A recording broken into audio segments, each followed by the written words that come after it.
copy of that. Recording in progress. It says that now. All right. That's a new one now. It didn't happen before. Yeah, it didn't do that before. And also Ed's mom is on watching. So welcome, Mrs. Ruben. Always good to have you on the show. You got a notification for that? That's interesting. Yeah.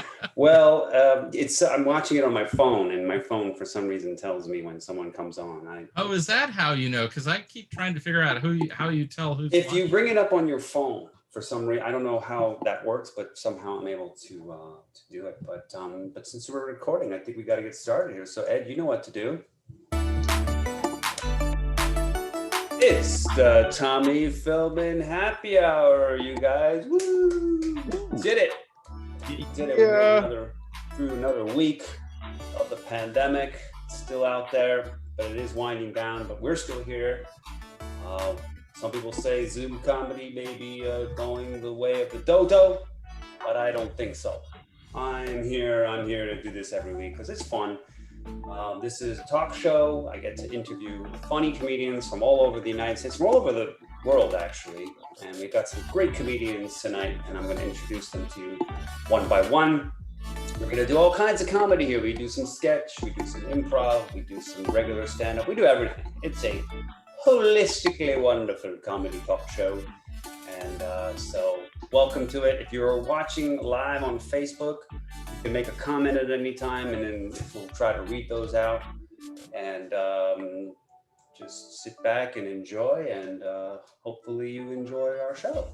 So with that, I think it is time to go to our first segment of the night, which is always the news. Here on the Tommy Feldman Happy Hour, we always start with a little bit of news. And tonight's first story, let's talk about it, is Donald Trump's former longtime lawyer and fixer, Michael Cohen, said Wednesday that he believes that the former president is going to flip on everyone, including family members, as New York investigators start tightening the screws on the Trump organization. Now that seems crazy to me because I don't think that Donald Trump knows how to do gymnastics. I don't see him flipping on anyone. And if he did flip on someone, I think that would hurt. Don't you guys think? He's like 300. He's like 300 pounds. So, oh man, please don't flip on anyone, Donald Trump. And by the way, comedians, you guys are welcome to make a comment. Well, you didn't hear him say his physician said he was the healthiest man in the world, right? A couple years ago.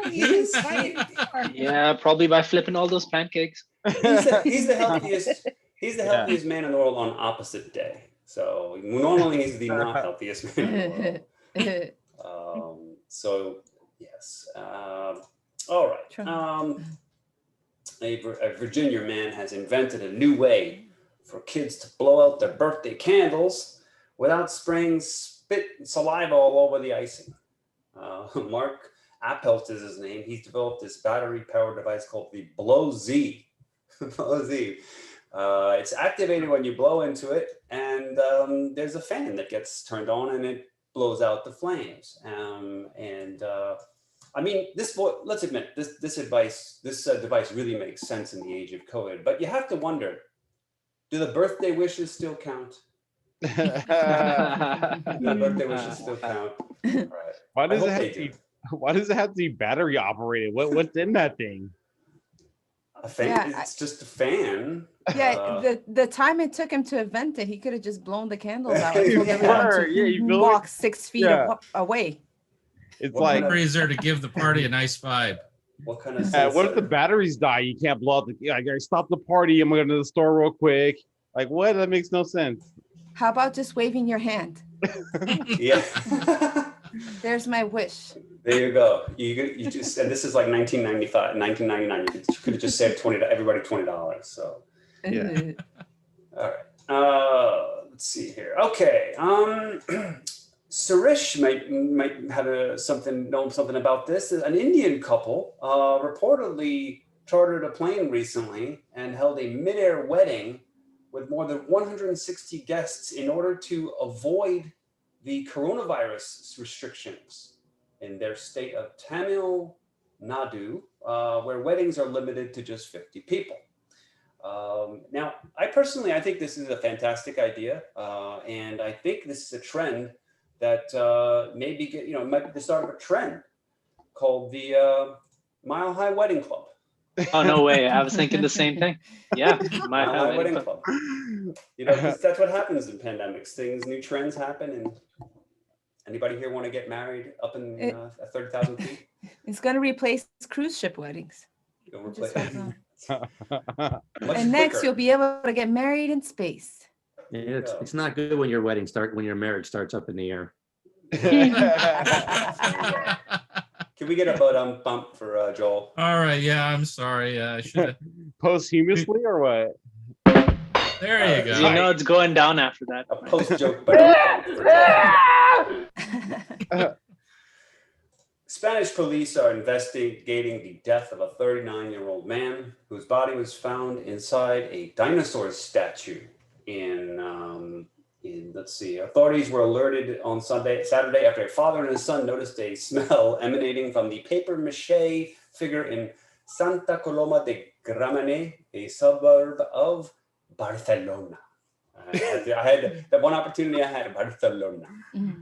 Yeah. Now, the statue was apparently a T-Rex, but it was the Spanish version of T-Rex called Tapas Rex. Tapas Rex. That's the T-Rex.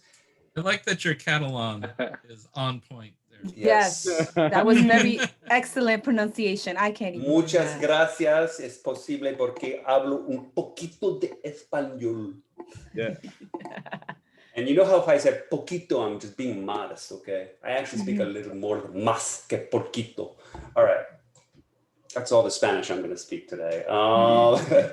Last but not least, a new study published on Monday found that people who are infected with coronavirus actually give off a distinct odor, which certain highly trained dogs can detect with pinpoint precision in under a second, making dogs faster and more accurate than the well-known PCR test. Now, the only challenge to using dogs for testing for COVID is that they have to smell your butt. That's the only way. As you know, dogs, they have to smell it to be able to make it work. Hey guys, that's the news for the week. Yeah. Hey.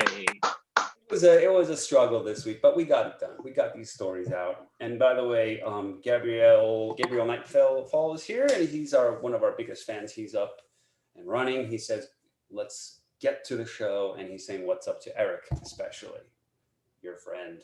What up, homie? All right. And with that, I think it's time to bring up our first comic of the night. If I could add Jen to the spotlight. Guys, give it up for Jen Perez. You guys, give it up for coming on the show. Actually, hello.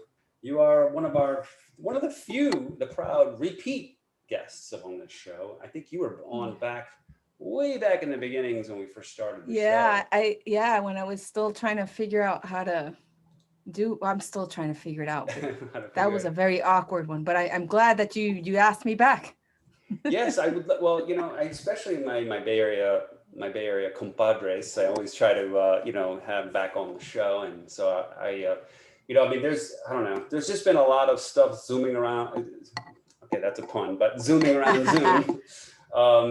Different things, people doing all kinds of things. I've seen your name in so many different shows. Like, you were doing like a Spanish language show for a while, and other things. And so, first and foremost, Jen, just catch us up on your last year or so of comedy. What have you been up to? Well, what happened was the pandemic hit, and my job overworked me, the company I was working with, and I decided to quit. Even though it was during the pandemic. So I saved as much as I could, and I quit in August of 2020. Okay. And then I just dedicated all of my time to trying to learn how to write jokes in any way possible. And that included doing it in Spanish, because I can't speak Spanish, and doing it in English, and then learning as much as I could through Zoom, and then sneaking out and doing those outdoor open mics, doing all that kind of stuff. And in the process, I think I got better because I actually took the time to really work on what I needed to do.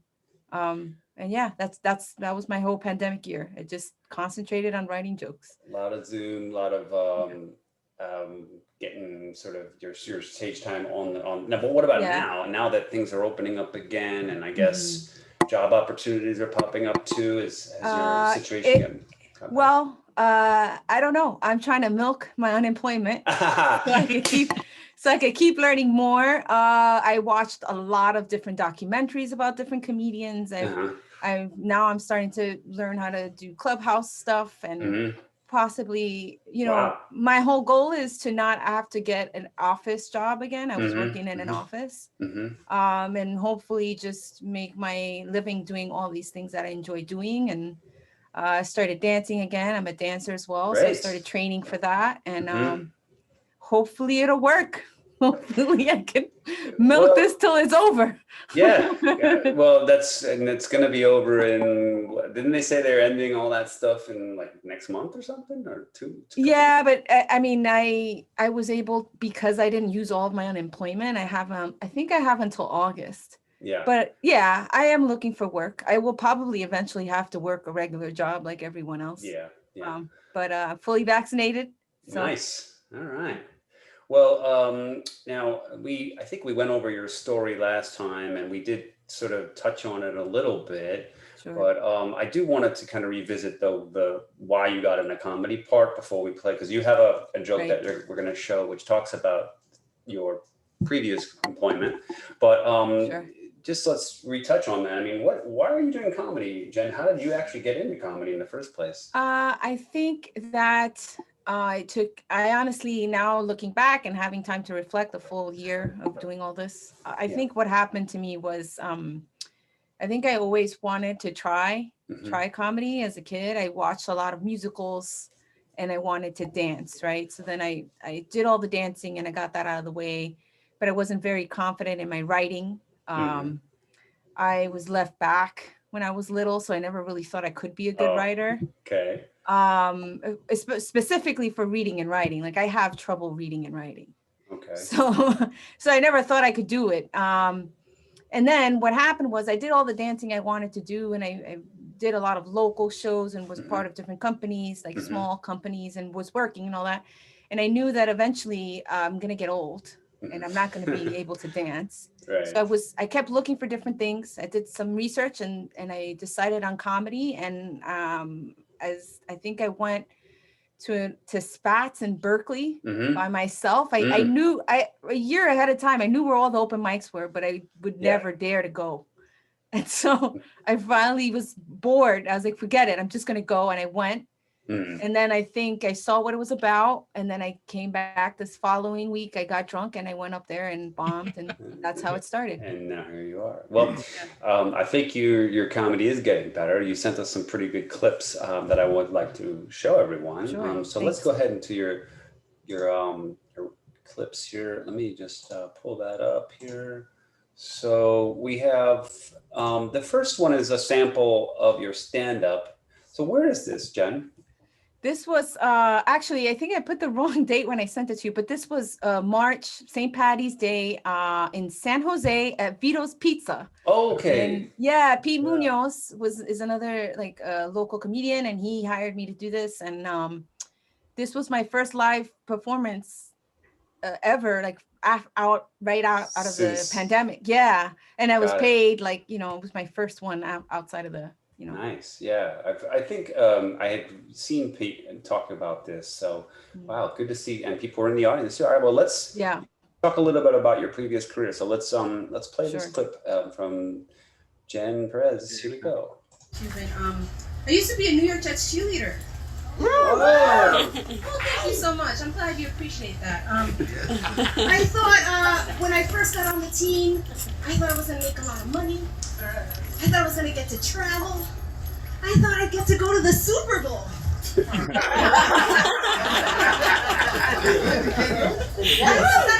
thought I'd get to take a photo shoot in the Caribbean. I thought I'd get to do all those things. No, that was not the case at all. Not the case at all. Actually, the Jets haven't won a Super Bowl since Broadway Joe was sober. In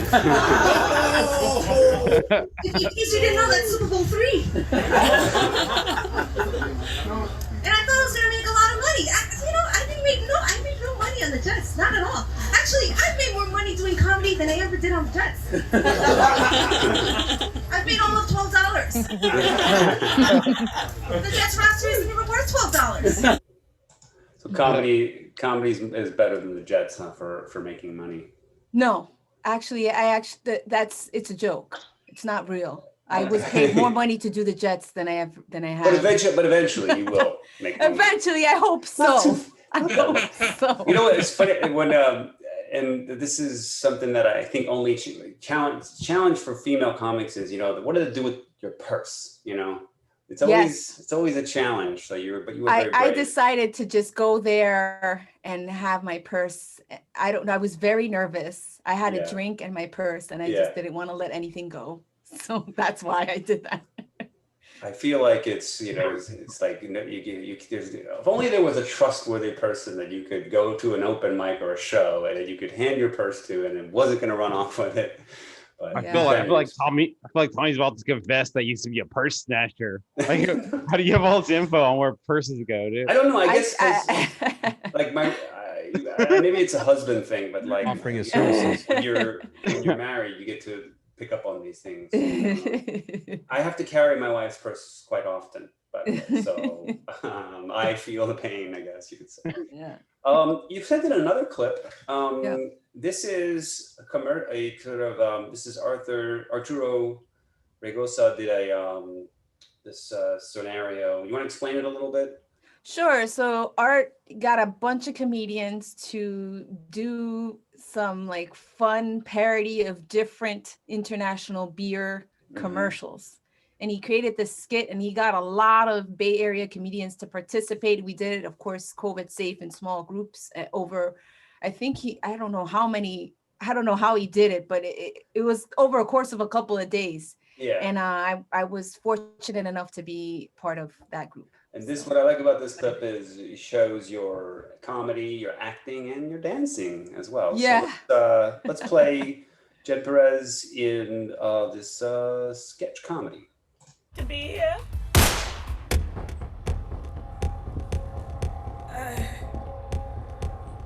Not cool, man. Red stripe. It's beer. Hooray, beer. I guess this is a little plug for Cynthia too, but yeah, that's cool.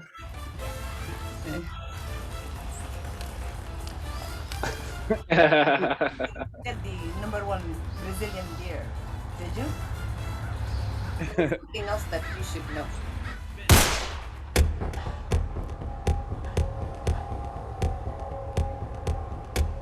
I've been betrayed.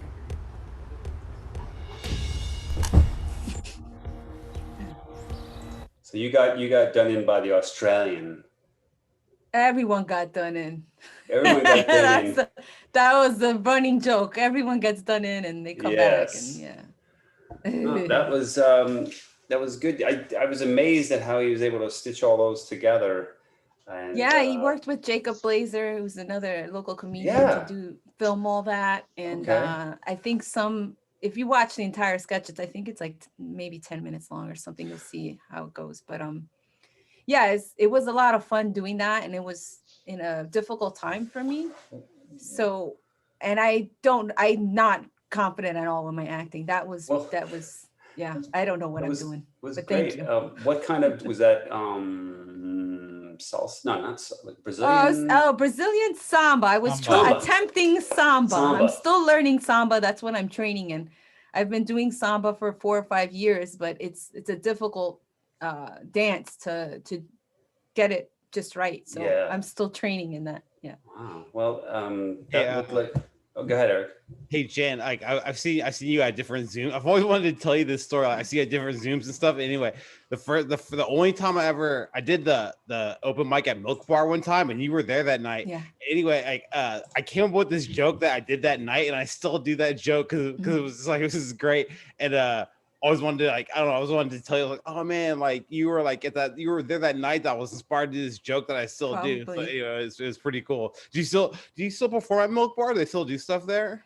They do. Actually, I think they do 2 shows a night on Friday and Saturday. I did get to perform there twice during the pandemic. And it was a lot of fun, a good crowd, and they have a great setup, and they switched the mics. It's all COVID safe. But yes, I did get a chance to perform there as well. You still go up on that like big block like stage thing? No, Like, you know, obviously because of it's outdoor, they have the little parklet in front of Milk Bar now. Yeah. Okay. And so what's cool is Milk Bar has like a little window, so they just hand you the mic. You know, they switch the mics, and that's tight. Yeah. it just works out perfect, and it's in a good part of the city where there's always a lot of people anyway. Yeah. So yeah, I recommend Milk Bar. Tight. Jen, before we let you go, is there something you want to promote? Shows coming up, new comedy sketches, anything you want to talk about? Sure. I host a open mic on IG Live, on my IG Live at Jen Perez Fun, and I do have 2 shows coming up. I was just booked on a third show in Pacifica. I still don't have the details full for that yet, but that's Thursday, June 3rd at 5. So I'm booked for that show, and then I'm also booked on Sunday, June 27th in Richmond, California at Bridge Storage and Art Space, and that's at 7:30 p.m. Excellent. Well, for people watch, we have plenty of people still several people watching online. Come and see Jen Perez. If you're watching this on YouTube after the fact, come and check out the comedy of Jen Perez. We're going to put this on the group chat. The clips we played today, we're going to put it in the group chat. Guys, give it up for Jen Perez for coming on the show. Thank you. We appreciate that. All right. So let us go to our next segment here. So, some people say that Zoom comedy is limited, but I say it's actually in some ways better than other types of comedy because you could do things you couldn't do. You could actually do improv. Yeah, we could do improv. And that's actually what we're going to try to do right now. We're going to try to do a little bit of improv. So we have Ed Ruben. Ed is here. Hey, everybody. The other half of, and then Sirish Subramanian's here. Hey. I don't know, today I came up with a new name for you guys, Matzoball Masala. Matzoball Masala improv. I was wondering if somebody else wanted to sub in for me today. Well, that's what I'm asking. So let's see, we have Jen and we have Joel and we have Rachel. Do any of you guys want to try some online improv with our team? You want to see what it looks like first and then decide? Let's do that. Let's see start. what it looks like. Let's bring up let's see. So we're gonna put Ed up. And Eric, do you want to do it then? Eric, sure, man, I'm in. All right. So we'll do Eric and Ed for the first round. And let us bring up our screen here for sharing. And find our word generator. Okay, so Ed and Eric, you want to do location, relationship, or word? Do you want to? Eric? Do you want to explain the game or just jump into it? Let's do that first. You're right. Ed, you want to explain the game? All right, sure. So in regular improv, you're never supposed to ask a question, but in this one, you're only supposed to ask a question, and so we just talk back and forth with questions. And if somebody says something that's not a question, then the game is over and we start another one. So it's fun. And there's no score or anything like that. Yep. Exactly. So relationship, shall we try relationship or? Yeah, you know what? Let's go with relationship. All right. Relationship. This is good because Cyclops and Odysseus. Okay. That's a very, I don't know. It sounds like Greek to me, but all right. Let's stop the share. Okay, so one of you is Cyclops and one of you is Odysseus, I guess. Hey, what are you looking at? Why do you ask? Why are you looking at me? Why wouldn't I want to look at you? Am I the only black guy here? Do you think I look at that and try and figure it out?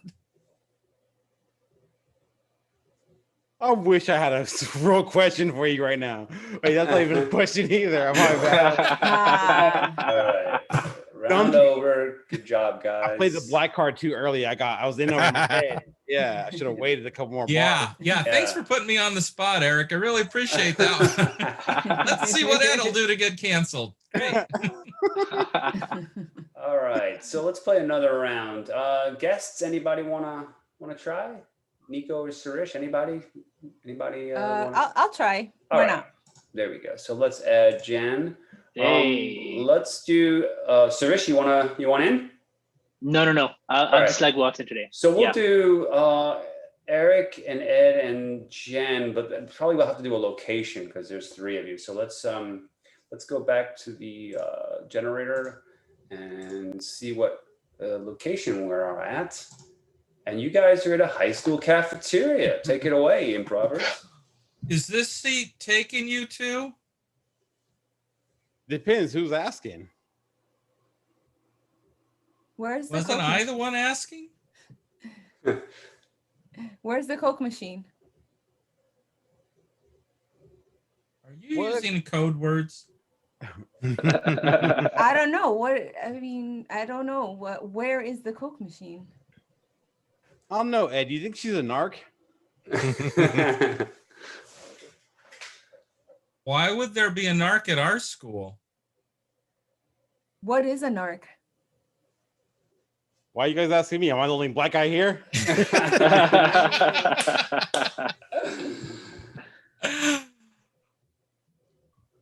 I really want to answer that question? I don't know. Do you? Do you want an answer? Should we just skip the rest of our classes?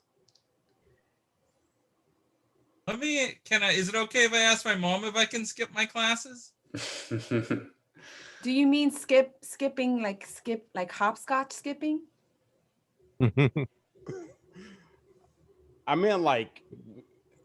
That's not a question. Okay, that's a good round. Okay, let's see. Anybody else wanna come in? I'm gonna tap out of the next one. All right. So why don't we'll just do Ed and Jen for the last round, and let us go back to the generator. You guys want to just try a random word? Sure. Sure. All right, here we go. Lemon. Has life given you lemons lately? Is it sour? Are you asking if I've tasted them? Are you sour? Are you a sour person? Do I seem like a sour person? Are you yellow? Why would I be yellow? Why would you ask me if you're yellow? I'm asking you if you're yellow. Why is everybody asking if I'm yellow? I don't know. Are you blue instead? Do I look blue? I don't know. Are you purple? Yeah. Okay. Oh, I lost. Sorry. All right. Good job, Jen. All right, guys, give it up for the improv team.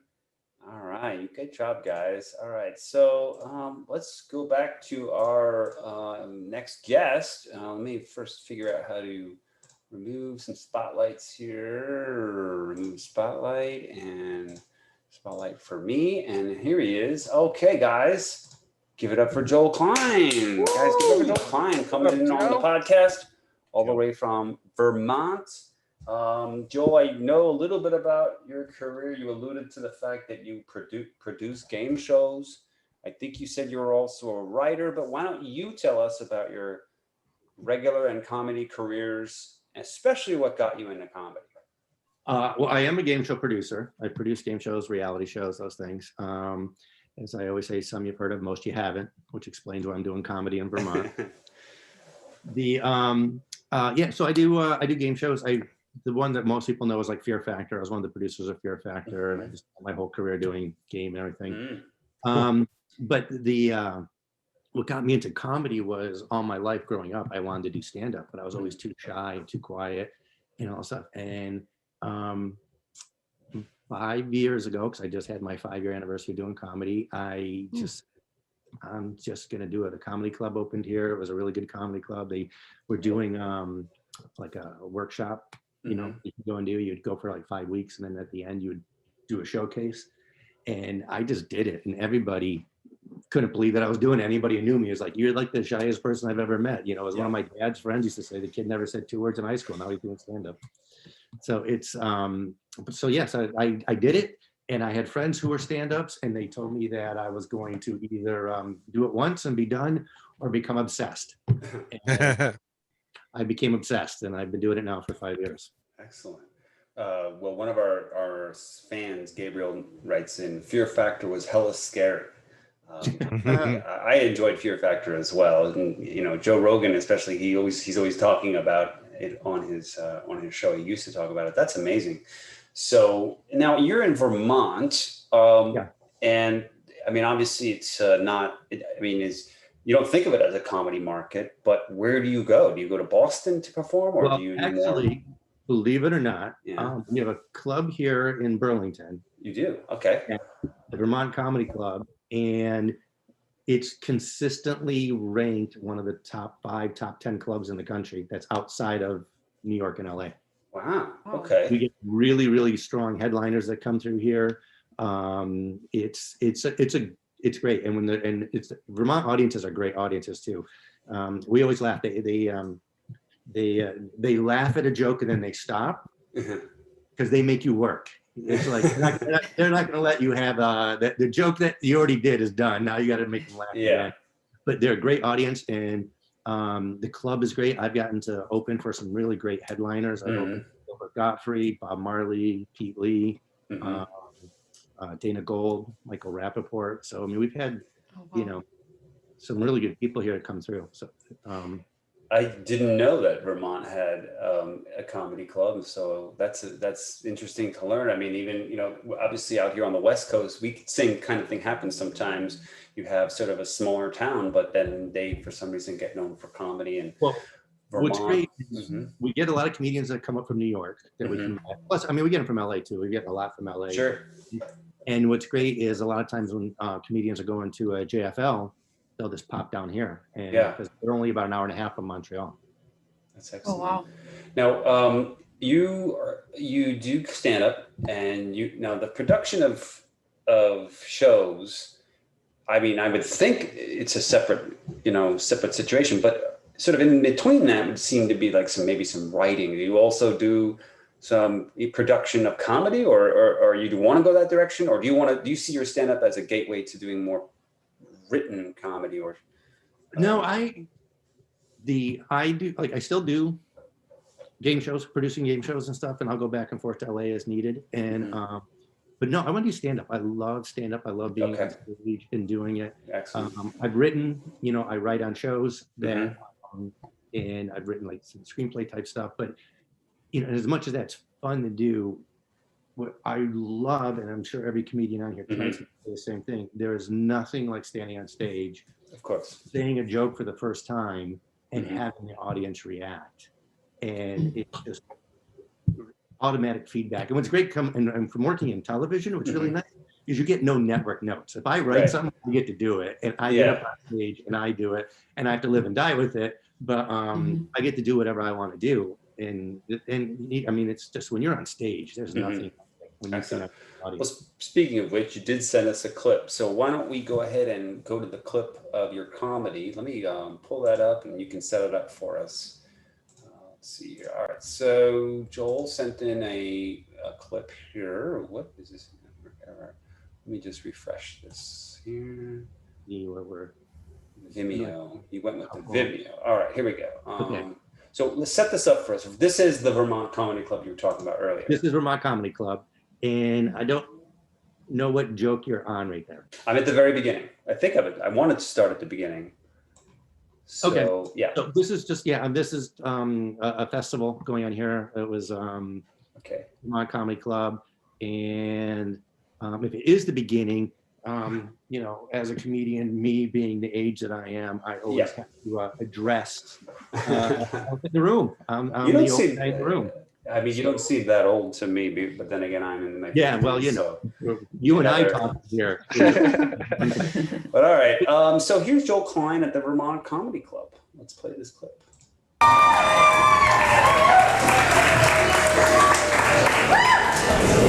was at a coffee shop the other day. A guy called me a hipster.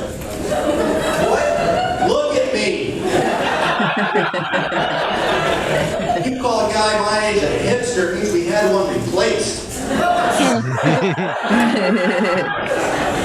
And I know I'm getting old. I know I'm getting old because my best friend keeps telling me I gotta live every day like it's my last.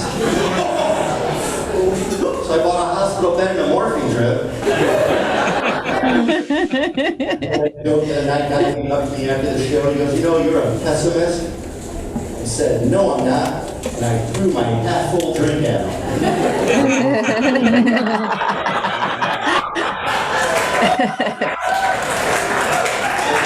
Always takes a minute with that one. I'm married. Been married 26 years. When you're married 26 years, Netflix and chill, very different meaning. For us, it means eating a bowl of ice cream while we watch a true crime documentary about spouses that kill. And it's not like my wife and I want to murder each other. I just want her to know I'm not the worst husband in the world. And there is nothing chill about Netflix. Because when that countdown clock comes on the screen and Netflix tells me I have 5 seconds to decide if I want to watch another episode, my anxiety kicks in. I start running around going, what do I do? What do I do? Like I'm a contestant on The Price is Right. Excellent. You know what I liked about your comedy, Joel, is good job, by the way. Yeah. It's you're clean, which is, that's my style as well. And then it's just really relatable stuff, wife stuff, just living life, aging, all that stuff is just good material, and anyone can relate to it, I guess. Well, it's funny being in Vermont, because it is a very blue liberal state. Yeah, to say the least. Very PC. That, that I had to be clean because no one wants to hear a guy my age. You know what I mean? It's like, it's creepy. It's creepy. Yeah. And being clean, it just makes it easier. Because also when I go on stage, because automatically I go on, I'm this guy, and all of a sudden people just go, oh, he's going to do jokes that are from the 90s and just say these things. And I'm so not that.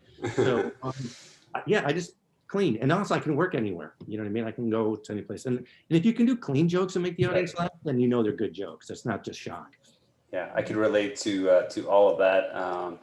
When you said Netflix and chill, I thought you were going to talk about the temperature differential between men and women, because that's usually what happens in my house.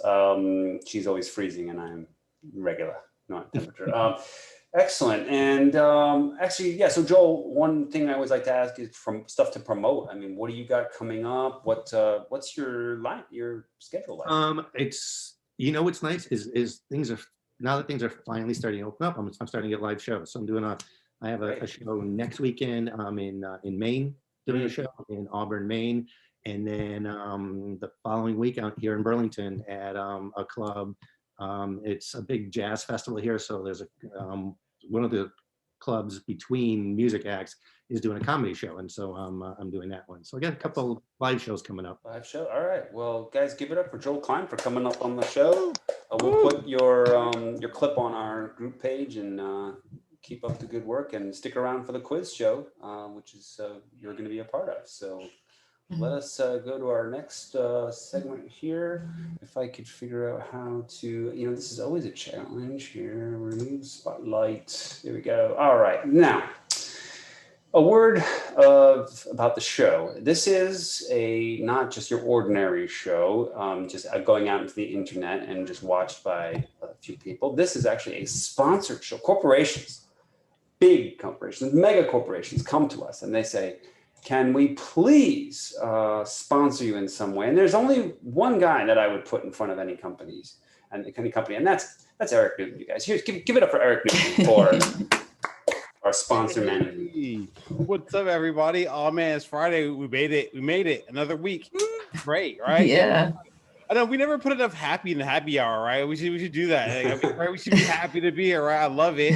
Hey, I'm gonna tell you guys about what's going on with the sponsorship side of the show this week. Some of you may know. Okay, this week the Tommy Feldman Happy Hour, we found ourselves in a bit of smack dab middle of some controversy.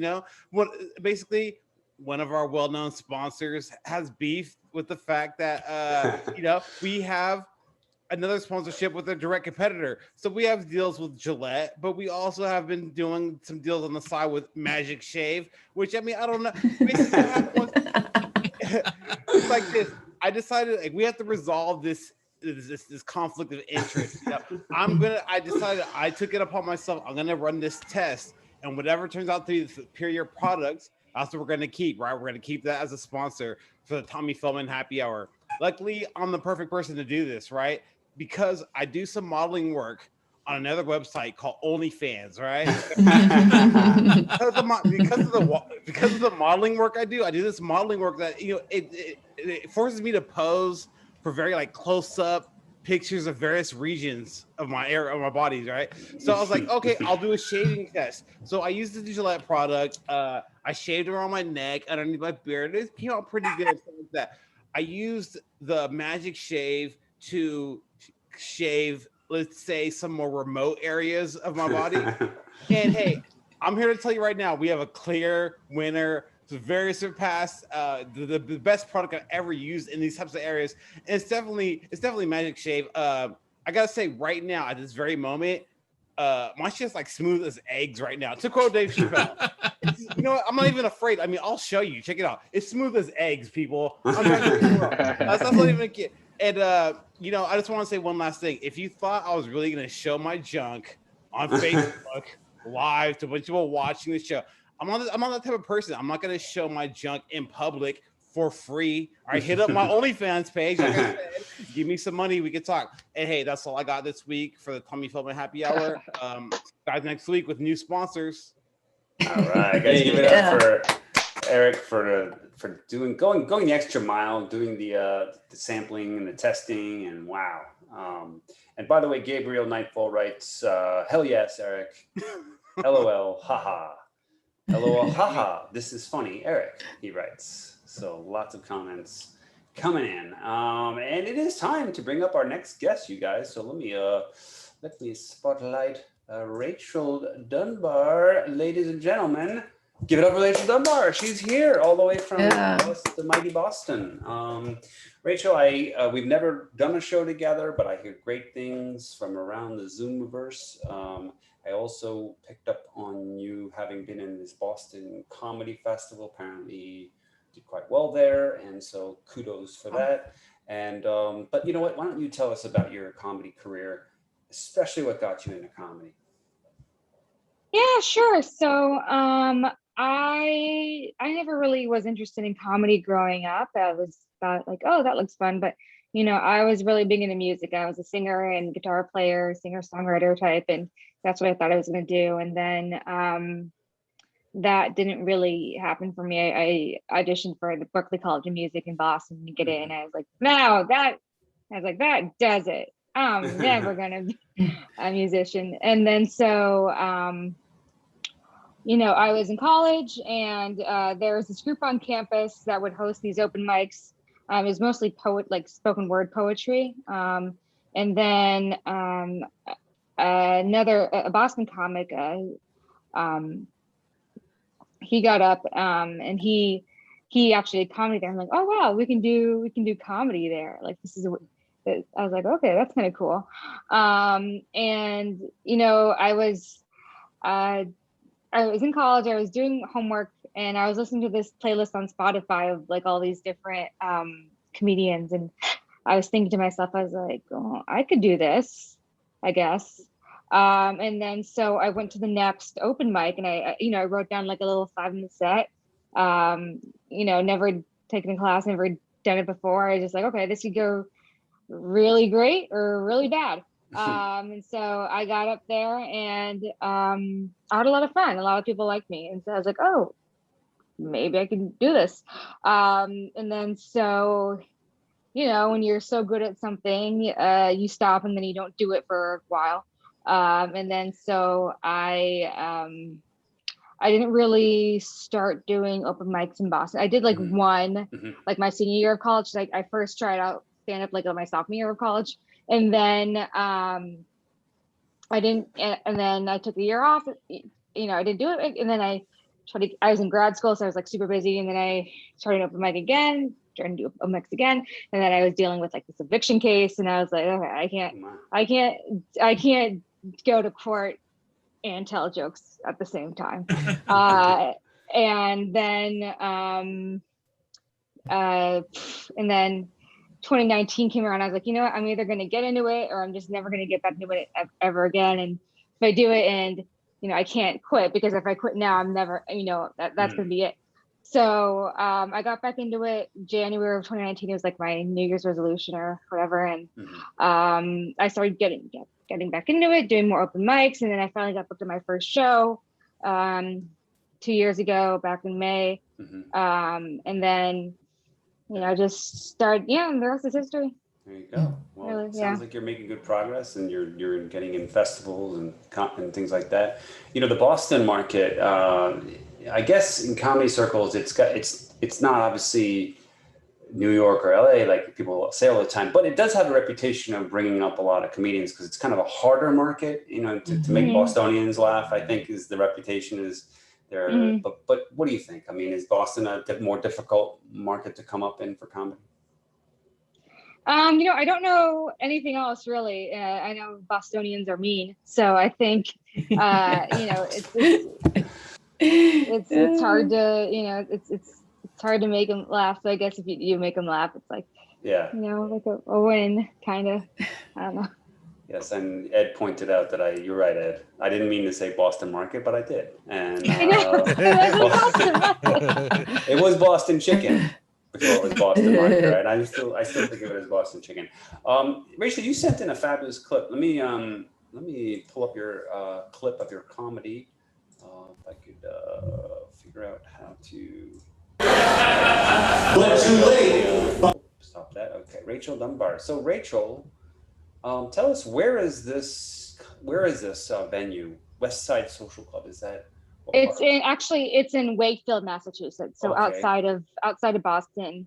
And yeah, this is actually my first in-person show since the pandemic. Yeah. Okay. Wow. So this is just like Jen's was a clip from after not performing for a while. So I went towards the end here because I thought it kind of the best part was towards this from here. So but I think you're talking about Jeffrey Dahmer, you turn a very dark subject into a funny subject, which is always interesting. So let's hear Rachel Dunbar at the West Side Social Club on Jeffrey Dahmer. The police were so convinced of Jeffrey Dahmer's innocence that when one of his victims tried to escape, the police brought that guy back to Jeffrey Dahmer's house. True. And to the police, like, I get that you're so bad at your job that you have no idea something like murdery is happening, but you see this like half-naked, drugged-out kid with this older guy. Like, you have to at least know that something gay is going on, right? The police officer that dropped Jeffrey Dahmer's victim back off to him went on to become the president of the Milwaukee Police Union. Imagine the collective bargaining agreement that guy pushed for. Like, okay, we want paid overtime, we want 5 vacation days a year, and every once in a while, we get to return a victim back to a serial killer. I don't know if this has ever happened to you, where you're just hanging out with your mom and she turns to you and she goes, "Hey, by the way, you're autistic. We just never told you." I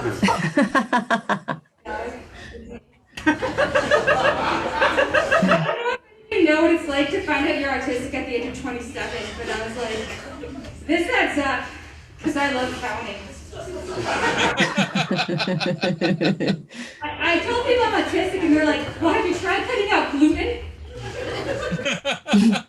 What is that with gluten? I feel like as a society we are giving gluten like way too much power. Like it makes you gain weight, it makes you tired, and it makes you obsessed with trains. What is that? Someone at this table has an autistic cousin, I can tell. I hate those people that are like, oh, you shouldn't say autistic person, right? It's person with autism, right? Because first of all, no one with autism ever says this. And the people who say this, they don't actually care about autistic people. They just want to prove to everyone how woke they are. And I just want to tell these people, like, you're a shitty person. No, I'm sorry. You're a person with. I get it. Excellent, Rachel. That was great. Guys, give it up for Rachel for that. Yeah. Lot to unpack there. Well, what I liked about your Jeffrey Dahmer joke is that you take a fact and then you turn it into this like, so imagine if scenario. I love to do that all the time in my stuff too. But first of all, Jeffrey Dahmer. Why Jeffrey Dahmer? You must like that genre of TV or serial killers. I'm a big true crime fan. You didn't show the best part of that joke though, but because the other part of the joke, I don't know. I was in the pandemic, like sitting in my house alone, and I was thinking to myself, Jeffrey Dahmer really made the gay community look bad. Because I was just thinking, like this is like in the 80s. There's like the gay liberations movement and whatever. And then you find out there's this guy just like you out in Milwaukee, just eating people. You're like, this does not look good for the movement, It was just, I think it just stemmed from there. And I just had this one like great thing about writing a joke is get like the seed idea, like Jeffrey Dahmer made the gay community look bad. Why did he look bad? Because, when he got caught, all the gays were like, damn it, Jeffrey, you were just supposed. And then, I don't know, it's a family show. It's fine. Okay. All the gays were like, damn it, Jeffrey, you were just supposed to eat the ass. And then, that's great. And then I had a friend tell me, hey, did you know that when he, the police, one of his victims tried to escape, the police brought him back to him? I was like, no, that's so true. Because I remember seeing the Jeremy Renner version. It wasn't nearly as dramatic. They were like, hey, does this belong to you? But and then someone told me, oh yeah, that guy went on to become the president of the Milwaukee Police Union. I'm like, this is a story. This is the story that just keeps on giving. Like everything about it is just so gold. I'm like, I'm sure someone else has written about this, but I'm like, this is so crazy. It's so crazy to not even be real. But I'm like, this is so real. Like it's nuts. No, you're right. And it's, Jeffrey Dahmer, that's it's you have to be a little bit of older to remember all that, but it's still that's good material. Does any other comics have a question for Rachel or a question, a comment? Rachel, don't you do like a Zoom show or a meetup thing or something like that, or that kind of stuff that? Yeah, so every other week, every other Wednesday, I host a meetup for Black comedians called the Black Comics Meetup. And it's just a place for other Black comedians to kind of just hang out and meet each other. And I get people from all across the country and sometimes even the world. I got a guy from England join one time.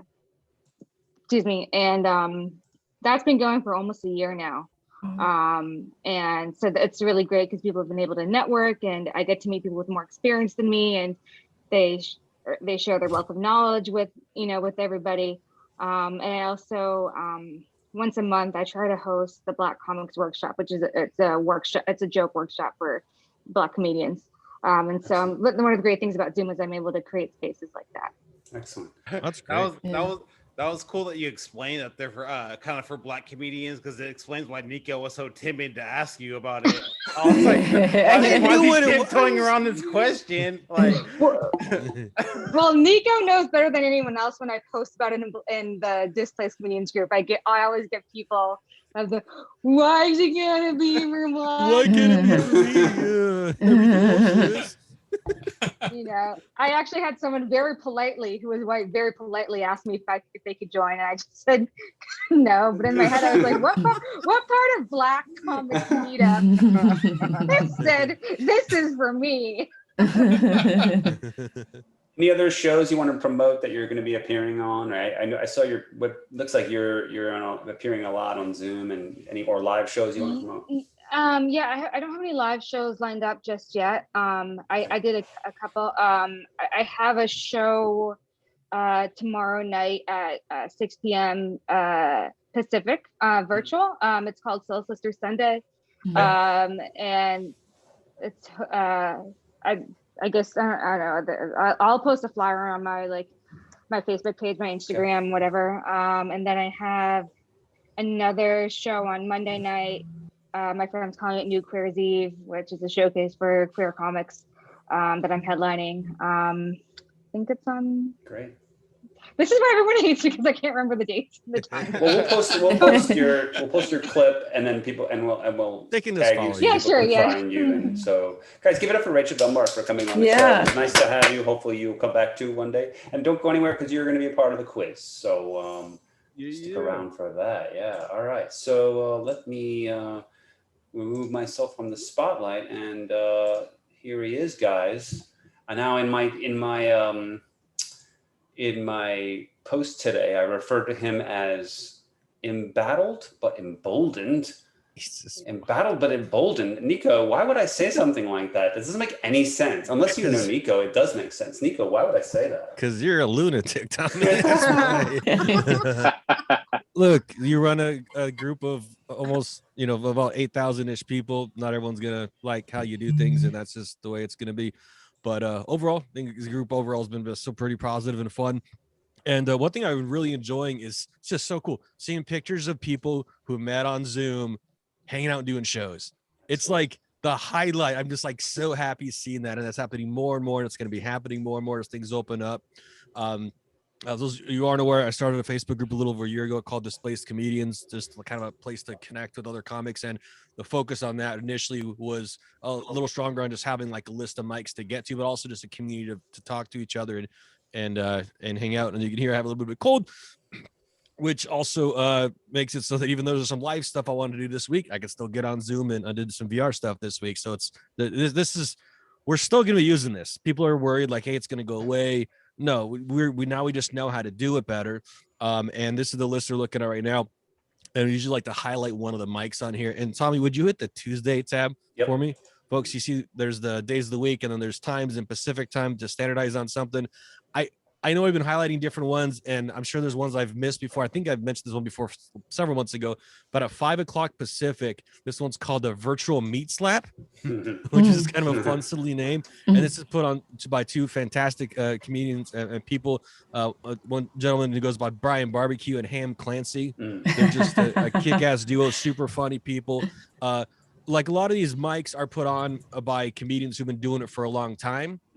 And this is those people who are like doing live shows and, really getting out there. One thing I mentioned before that I really like that Brian does is he'll do different workshops where you can pay him a very small amount of money and run through your jokes, send him a joke if you just want to get a response to that joke, and like different things. And sometimes they do like just workshops you can just go and like ask questions and stuff, which is I think is going to be is one of the most useful things on Zoom, this type of thing. And I think that's going to happen more and more because we can connect with each other better. We're not just going to be running sets, but it's what are we doing between our live sets for the people that are physically able to go out and do live sets. And that's what I've been finding about Zoom. Oh, and the 3-minute sets, they're not streamed. So I really like that too, because you can really just work on stuff. And they do a riff bowl thing after your set. You can get a topic they pull out of a hat and they cheer you on. It's a real positive environment, and then you just riff on a topic. So one of the things I've been finding really useful, just by doing some more live stuff and doing some live mics, is there's no way that I would have gotten to do so many sets in between those live mics without Zoom. So like the times that it takes to work out material that doing live sets might take 4, 5, 6, 10 times to work this bit out or whatever, you know, to whatever point that 10 times would. Doing it on Zoom, while not the exact same thing, pausing is different, blah, blah, blah, but just working through it, you're just going to get more chances to improve upon that. It's a little weird though, because the timing is so different. So getting adjusted to the more immediate feedback, it's not like a TV show where like you kind of pause a little bit, because on Zoom, as if you know, if you've done more than one Zoom, when somebody laughs, it takes over the whole audio. Everyone's at the same volume. It's like giving everyone a microphone, which is a stupid idea on a comment. It's just like, this is great, so ridiculous of what we're doing. And that's not how live is. So just figuring out those little things. But my biggest concerns about live was jokes not translating. And that's not been the case as much as I thought. It's more of, which is great, because like, okay, work on material, now figure out how to perform it again and do it better and get to use the whole space. And it's just been really fun. And I'm excited to see where everything keeps going, and we still have, you know, like 230 live mic or Zoom mics on there.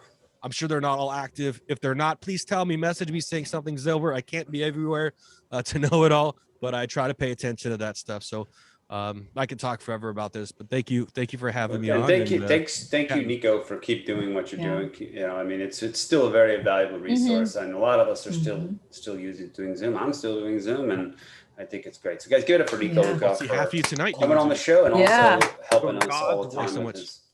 All right. Well, so we've come to the quiz show portion. We do still have a couple of people watching live, so they can participate. We have a very unique kind of quiz here on Tommy Feldman Happy Hour, and that is, it's a Japanese commercial quiz show, because I used to live in Japan, and I loved, when I was there, all the commercials they had were so funny. And when I started doing comedy a few years ago, I thought, well, how can I, incorporate Japanese comedy into what I'm doing? And here on Zoom, I'm able to do that. I show you, the audience, some commercials. I stop the commercial halfway or part of the way, and then you guys, the comedians, get to try and guess and see what the commercial's about. And it usually gets pretty funny. The guesses are funny. Sometimes they're serious and wrong, or sometimes they're just joking and actually right. So you never know what can happen. If you're watching live, we have a few people watching live. You're welcome to take a guess, and that's how the commercial quiz works. Guests go first. So Jen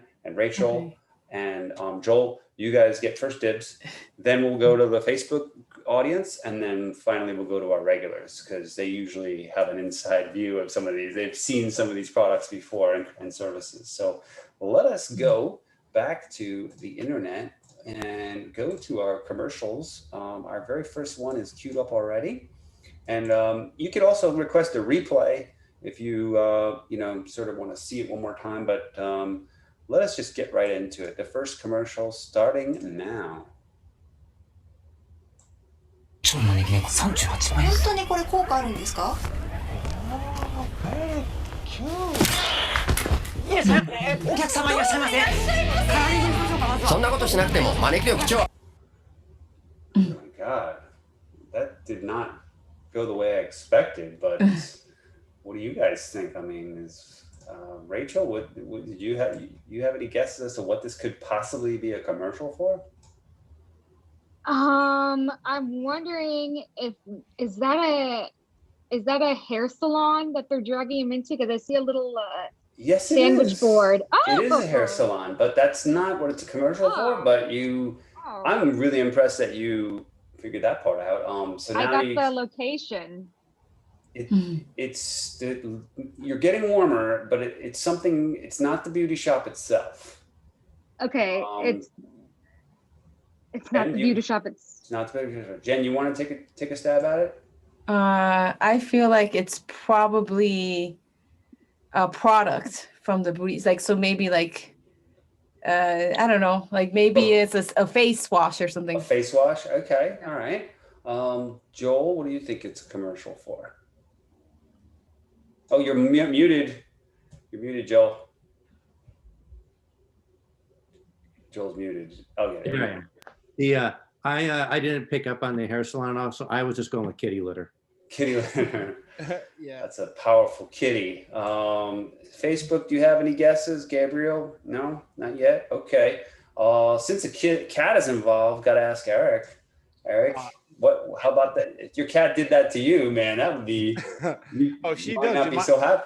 Dude, my cat knocks me out regularly. Yeah, I mean, she's Okay. known for it. But you know, I actually have a real answer for my first answer for All one. right. I think it's like some kind of phone service. Like that looks like a T-Mobile site. Is it like some kind of cell service, mobile service? You know, you're getting warmer. It is a service, but it's not that kind of service. It's not a mobile phone service. Although I suppose you could access it on your phone, if that gives you guys any hints. Sirish, you're blanked out, but do you want to take a guess? I was gonna say mobile service too, but Mobile service? It yeah. can be accessed on a phone, but Niko, what do you think? So my more genuine answer, I think, is some kind of like pet finder app, some kind of like get a pet. My not as serious answer was it a lone cat instead of a lone shark? Because you saw there's some money involved earlier. They knocked him out, dragged him in. They're probably both wrong, but that's what I'm thinking. All right, Ed, you want to take a guess? They're wrong. I was thinking like Yahoo Japan or something like that. Getting warmer. It looks like a little search field there, doesn't it? Yeah. Let me play it again and play it all the way through and make sure. Just watch what happens. Still waving. Knocks him out. Inside. そんなことしなくても招き力超アップ無料集客サイト駅店 Okay, so at the end, the cat takes another swipe. So yeah, like any security other of some guesses? kind? Like What's a that? spyware kind of security spyware. No, you kind of got thing? you are warmer in the search thing. It's definitely like a search. But what are they searching? Searching for insurance. I would say searching for stores, right? Like a particular store. You got it. Oh, nice. Jen Perez Yeah. won victory for Jen. Yes, it is. It's called Ekiten, and Eki means train station, and ten is short for store. So you get to a train station and you're looking for hair salon. You type in salon and it knows what train station you're at, and you can go get a haircut or manicure or pedicure or whatever you want. So yeah, Ekiten. And the reason why, and in Japan, you ever see the cats that go like, you know, they call it maneki neko, the little waving cat. Mm-hmm. It says they have that in front of every store. Come on in, buy from our shop. Well, this obviously is a special kind of maneki neko. He knocks you out. But he wasn't very nice to the foreigner. I mean, like this is supposed to, I think they're kind of poking fun at foreigners, I suppose. I don't know. All right, let's go to our next commercial. You guys are doing well so far. Let's see if I can find the next commercial. Sometimes I feel like I'm Joe Gorman when I go like this voice. Sometimes I feel like I'm Joe Gorman. He was still doing OMG when I went there. Joe Gorman was originally the one that started OMG? I don't know if he originally started it, but he was one of the hosts. Yeah, we were talking about that before the show. So that is a very dicey area to be in. I have to agree with you. Okay. Anyway, next commercial starting now. ビーバレンタインこの冬唇を奪われましたっていうかついてるよここ口恋せよついてる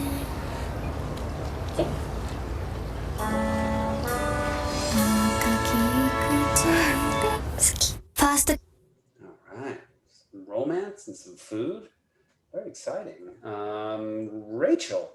Actually, Rachel, I went to you first last time. Let me go to Joel this time. Mix it up a little bit. Joel, then Rachel. Let's. What do you think? Yeah, I'm just gonna go with. I think it's for Pop-Tarts. Yeah. Yeah. Japanese Pop-Tarts. It is a pastry, but that's not what this commercial is for. Not necessarily. It's that's all I'll say. Jen, what do you think? It's commercial. I think it's for her lip gloss because that shit was shiny. Her That lips was were shiny. shiny as That hell. was shiny pastry, guys. Damn, girl. Damn. Of course it's gonna get stuck. The pastry's gonna get stuck. You can save money. You don't have to buy lip gloss. You have a pastry. It'll be fine. Rachel, what do you think this is a commercial for? I I'm gonna go with personal lubricant. Yeah, pink and strawberry. Can you run it back, Tommy? All right, let's run it back. I want to watch it backwards. I gotta be careful because if I let it go too literally. far, you might get it, but you might get it. Oh, so I gotta be careful. Yeah. ミニチョコレートハッピーバレンタイン Okay, here we go. この冬唇を奪われました。っていうかついてるよここ口恋せよついてる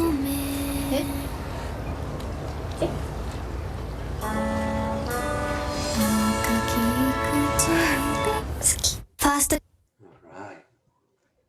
She says, Oh, man. She says at the end, she goes, ski, and that means I like you or I love you. Could be I like or love, but I probably like. All right. Hopefully that, Eric, what do you think now? I think it's a commercial for a private investigator. They're like, this woman was never seen again. If you have any information, call us, tell us this. It looks like a pretty shady setup. Shady setup. Going on there, yeah. We have other than that, I have no idea what's happening. Well, Nupur Sahai writes, it's about true love, guys. It's a true commercial for true love. Maybe it is. Maybe it is true. It's certainly a very tender moment, I would say. Let's see, Sirish, what about you? I think this is like some sort of Japanese Dunkin' Donuts commercial. Japanese Dunkin' Donuts. You're getting a little warmer. Not Dunkin' Donuts. Strawberry cream-filled donuts, right? This is sort of similar. You're getting warmer, but it's not Dunkin' Donuts. You're in the right sort of category. So it's coffee, huh? It's not coffee. It's not coffee. Niko, what do you think? It's an ad against personal space. Geez, I don't. A dating app. I don't know. No, he was. Well, Sirish was close when he said Dunkin' Donuts. It's definitely like a food thing, a food place, but not Dunkin' Donuts. Does that help, Ed? Can you think of a? I'm gonna go for McDonald's. Oh wow! Ladies and gentlemen, this is why we call them a ringer. These regulars are ringers because they know. They know. When you can't guess it, you just go with just a national name or a global name. Let's play it all the way through, guys. It is McDonald's. Impressive. Yeah. Even the jingle is the same. I don't know if this would have given it away. I would say like Burger King. What? I was gonna stop here when they show the product, but where is it? Yeah, I was gonna stop here. Mixed sweets. It says mixed sweets, and I thought that would definitely give it away. So yeah. When it comes to like a sausage McMuffin with egg, that is true love, though. So I understand. The advertising Those here. look great. Yeah, look a lot better than the like Apple whatever's they sell here. The apple pie. Yeah, well, this is a pie actually. This is the triangle chocolate pie on the left, and the triangle strawberry chocolate pie. So this is actually a strawberry chocolate, believe it or not. I don't know how that's possible. Good, great taste. I'm so hungry. And Nupur writes, it's about how Americans are fooled by McDonald's in their own country while McDonald's has amazing menus abroad. This is true. Yeah, we'll eat anything, so that we don't have to make it good. McDonald's in Japan is fantastic, by the way. Oh wow! First of all, everything there is just better. You know, the quality is 110%. The service is excellent. Highly recommend. If you ever go through Tokyo, try McDonald's, and you'll find it's just even better than any McDonald's you've had. I've known that since Pulp Fiction. That make that's right. John Travolta said any line to us. I just watched a Weird Al movie, and there's like one of his music videos. He's in Japan, and he gets McDonald's in Japan. I love Weird Al. You ever see UHF? That's like one of my favorites. Yeah, I watched that, and then they have it on Prime. They have a second one, like the second or maybe the first one. I don't know. Ooh. Oh, for real? I'm gonna check that out. I own that movie. Like, I love it. It's great. Anyway, my bad. All right. Let's play our next commercial. I'm gonna check that out. I'm excited. Now. 泣けない女の優しい気持ちをあなたがたくさん知るのよ手を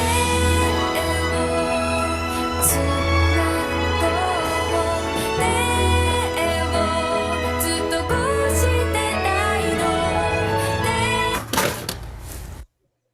She missed her train, guys. She was so into singing that song, she missed her train. What could this be a commercial for? Back to you, Rachel. What is this a commercial for? Could it be the headphones? Because they work so well that you have no idea what's going on around you. That is a really like logical, scientific answer, but you would think that's what it was for. But this is Japan. Commercials they do not relate necessarily. Almost usually they don't relate to what the product actually is. I think it's great that you're really on a scarf theme tonight. I'm feeling real, dude. It's all that Netflix and chill from earlier, Joel. That's what happened. Joel, what do you think it's a commercial for? I'm just gonna go with that. It's McDonald's. Yeah, McDonald's. Joel's winning. Jen, what about you? The McScar. I think it's about public transportation. Word. I don't know. And they do have commercials in Japan about public transportation, the rail company. But no, you know what I'm going to do for you for the guest comments? I want to play it again, and I'm going to go a little bit further this time and give a little bit more information because this is a hard one. So we need to get a little more info. You got to break it down. Yeah, you got to give them a hint. 女の優しい気持ちをあなたがたくさん知るのよ手をつなごう手をずっとこうしてたいの声でかすぎ Really? All right. Well, actually, let me stop here. Oh, where did he was holding something. Oh, wait, I'll show you. He's holding something in his hand. The drink. Andy. Yeah. Coffee. Where are you?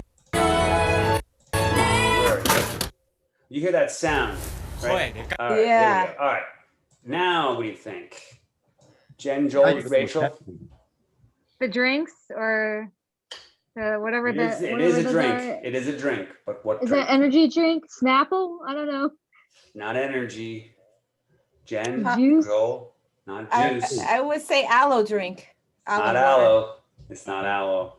Pepsi. It's not Pepsi. Anybody else? It's Kieran beer type stuff. Yeah, is it alcohol? These are high schoolers, y'all. I mean, but it's also like in the middle of the day. They're at a Jesus, train station. You're so mature for high I school. mean, you can get alcohol. Okay, it is true. You could just buy alcohol. Anybody can buy beer. Yes, that is I true. mean, this guy is just obviously a younger version of me, so Yeah. Yeah.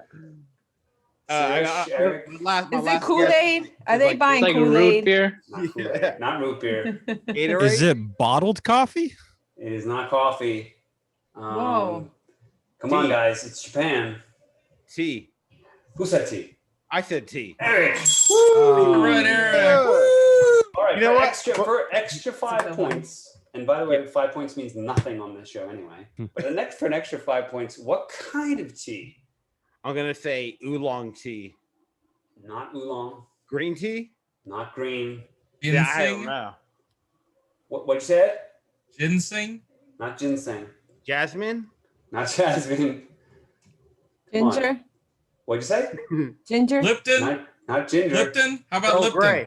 Earl Grey. Oh, Blueberry. Blueberry tea. Lipton. Lipton is the right answer. It's Lipton. it's the brand. It's not Lipton, but it's what they. かすぎ 会いたいって温めたいだ午後の It's this is the brand. It's called Gogono Afternoon Tea. It's the British style Yeah. milk tea. You know, where they make like tea and Ah. latte. Oh, okay. They put the milk in it. It's the British Japanese love British tea time. So they Oh, okay. Yeah. That explains. And it's warm in the bottles? It's still warm in the bottle. Yeah, they have Whoa. machines. So when you go to a vending machine in Japan, there's a whole hot section and a cold section, and then you can get a really hot beverage on a cold day. It's great. The McDLT of vending machines. Exactly. It's wonderful. All right, last commercial for you guys. It's a little bit sad here, but let's just do it anyway. Wow, way to end out something called happy hour. Yes. Look at that milk. Well, you'll see what happens. And here's more McDonald's. Whoa, okay. Here we go. Last commercial. Corn. The water is wide. I can cross over. All right. I don't like this one. I know you don't like it because you have a child, and Yeah, that's I have what you 3 never want to see. I know. I relate. I've got a guess. It gets better right after this, so I'm sure it but does. I want to see if you have any guesses. Falls off of something. Let's go to our. Okay, do you want to make a guess? I'm gonna guess it's for a haircut place. That's you're on the right track. It's the kid is crying because of something he needs to do, but it's not a haircut. Jen, Does he need to poop? It looks like he needs to take. He's gonna go with so bad, laxative. yeah, it's brought him to tears. Boy, that's some constipation, huh? Constipated baby. He's very constipated. Crying. Rachel, what else? What would a baby cry about? I don't know, because I was watching this thinking it was like one of those Sarah McLachlan, like the doctor. Yeah. Save this child for $1 a day. Yeah, I don't know. Joel, what do you think? Why is he crying? I'm going with kitty litter. Really wanted the cat. All right, let's open up to the. Okay, so we have nobody's Facebook. No comments yet. Sirish. The baby's hungry, Tommy. I'm telling you. Baby just wants to eat. You're on the right track. It's food related. It's a food related thing. I'm gonna give you guys a hint. It's mochi. It says he said in the words he was saying, he said, I don't like sour things. I don't like sour. Eric, what could it be? What could he be talking about if he doesn't like that it's sour? I'm going to guess off the top of my head, Pocky. He wants Pocky. No, but it's Pocky I doesn't. bet he does. It's like it's a genuinely sour thing, but it's also delicious. What would it be? Niko, come on, you have Yogurt? a kid. Yogurt, maybe? Oh, nice. Sour yogurt. Wow. Yeah. Because that's I think you're every supposed to kid's throw it away. nightmare is the yogurt. That's the non-sweetened yogurt, right? That's your like the worst nightmare. Okay. Yeah. Doesn't hurt that I have a 4-year-old that loves yogurt. So. You're a ringer, by the way. Ringer. Actually, 5 now. 5 now. Yay, it's good. Yay. You don't have to cry anymore. He loves it. It's He's still gonna sour get his mom yogurt. about that haircut though. And he still does want Pockies. We know that. Everyone yeah. does. They don't Definitely, say for in sure. that commercial. Secretly, the dad sprinkled in the sugar, and mixed it in. Right. I don't know. I did that with my kids too. But and that was the show, you guys. Did everybody have a good time? Comedians had a good time. Audience, hope you guys had a good time. All right. Before we close out here, does anybody else want to plug anything at all? Yeah. Can I say this Sunday, 6 p.m. Pacific time, I'm going to be on Brenda Brown's Sauce in the City show again. She does the best show. Her shows are funny. They're great. 6 p.m. Sunday night Pacific time. It's going to be on Facebook Live. So yeah, look up Brenda Brown, Sauce in the City. It's a great show. Check it out if you can. Thank you. All right. Anybody else? Last promoting chance to promote? Nothing? I don't anticipate anybody being in Boise, but if you are on Friday, Saturday, June 11th and 12th, Jeff Shaw, super funny comedian, is doing a show there, headlining, and I'm gonna get to do a guest set. It'll be my first show thing, and I met him on Zoom Flappers, and that's how we connected him with the local club here. So I'm excited. It seems he's a super funny comedian, and get to go do a super clean 5-minute guest set. That's wonderful. Good luck with that. Thank you. And thanks everybody for coming on the show. We will be next week, Friday, June 4th. We will be back. I think we have Chris Hudson coming on next week. Oh, awesome. Oh, great. And we'll see who else we're going to have. And yeah, so we'll be back next Friday, 5 o'clock. And Ed, I think you know what to do. Thanks, everybody. Thanks, everybody. Bye. We'll see you next week. Thank you. And catch us on our YouTube.